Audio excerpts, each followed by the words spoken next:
जरा सोचिए, साल 2020, मार्च का महीना। सड़कें एकदम वीरान, दफ्तरों पर ताले और करोड़ों लोग अपने ही घरों में बंद। ऐसा लग रहा था जैसे किसी ने दुनिया का पॉज बटन दबा दिया हो। लेकिन उसी गहरे सन्नाटे के बीच एक बिल्कुल खामोश क्रांति जन्म ले रही थी। एक ऐसी क्रांति जिसकी शुरुआत हुई भारत के लाखों घरों के लिविंग रूम से, और जिसने हमेशा के लिए पैसे के साथ हमारे रिश्ते को बदल कर रख दिया।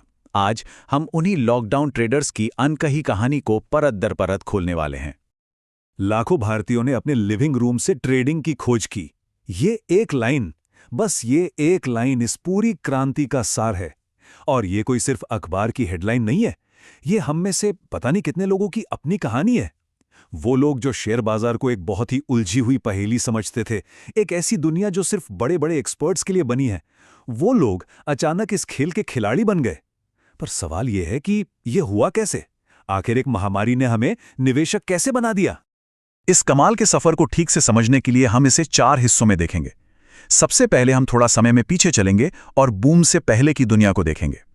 फिर हम उस लॉकडाउन कैटलिस्ट को समझेंगे जिसने एक छोटी सी चिंगारी को आग में बदल दिया। इसके बाद हम देखेंगे कि कैसे ट्रेडर्स का एक देश बन गया, और आखिर में हम इसके सबसे बड़े असर यानी ग्रेट डेमोक्रेटाइजेशन के असली मतलब को जानेंगे। तो चलिए शुरू करते हैं। तो चलिए अपनी कहानी की शुरुआत करते हैं और सीधे चलते हैं 2020 से ठीक पहले के भारत में। उस वक्त एक आम इंसान के लिए इन्वेस्टिंग का मतलब क्या हुआ करता था? 2020 से पहले दलाल स्ट्रीट एक तरह का एक्सक्लूसिव क्लब था, और इसके मेंबर्स कौन थे? बड़े बड़े फाइनेंशियल इंस्टीट्यूशंस, सूट बूट पहने हुए मंझे हुए इन्वेस्टर्स, और वो लोग जिनकी तिजोरियां पहले से ही लबालब भरी थीं। हम जैसे आम लोगों के लिए तो ये एक डरावनी जगह थी। अजीब अजीब से चार्ट्स, मुश्किल शब्द और एक फीलिंग के अरे भैया हमारे बस की बात नहीं है। हम में से कुछ लोगों ने शायद म्यूचुअल फंड या एफडी में पैसे लगा भी दिए होंगे, लेकिन सीधे किसी कंपनी का शेयर खरीदना, ट्रेडिंग, नाउ ये तो किसी और ही दुनिया की बातें लगती थीं। और फिर अचानक सब कुछ बदल गया। एक अनदेखे दुश्मन ने पूरी दुनिया को रोक दिया। और कमाल देखिए, इसी संकट के अंधेरे से एक ऐसी चिंगारी निकली जिसने पूरे देश में आग लगा दी। तो चलिए कहानी के दूसरे हिस्से पर चलते हैं, द लॉकडाउन कैटलिस्ट। 2020 की शुरुआत तो सबको याद ही होगी, है ना? नई उम्मीदें थी, नए नए प्लान्स थे, सब कुछ नॉर्मल चल रहा था। लेकिन मार्च आते आते हमारी दुनिया एक झटके में पलट गई। राष्ट्रव्यापी लॉकडाउन। अचानक हमारी जिंदगी हमारे घरों की चारदीवारी में कैद हो गई।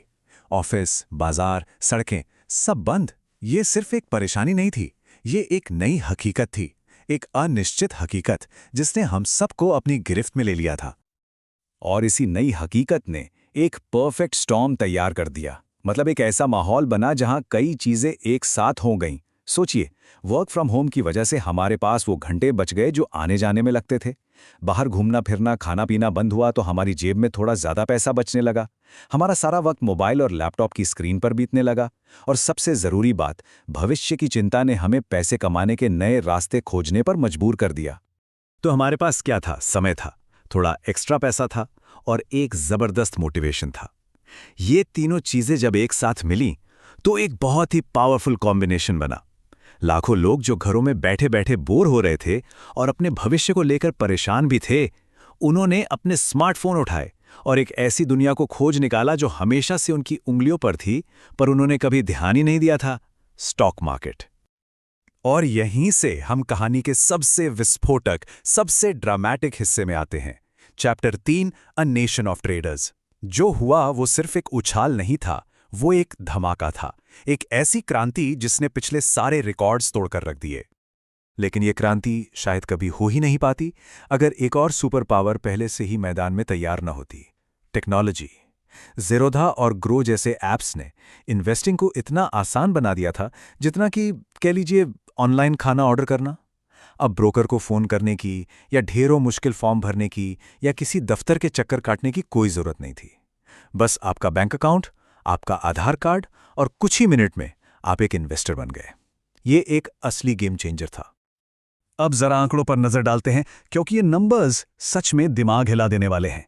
ज़ेरोधा, जो भारत का सबसे बड़ा ब्रोकर है, उसे 50 लाख कस्टमर्स तक पहुंचने में 1 दशक यानी पूरे 10 साल लग गए।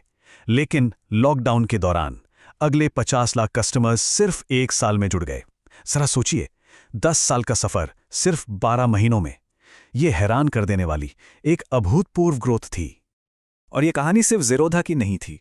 ग्रो जैसे जो नए खिलाड़ी थे वो तो और भी तेज़ रफ्तार से बढ़ रहे थे।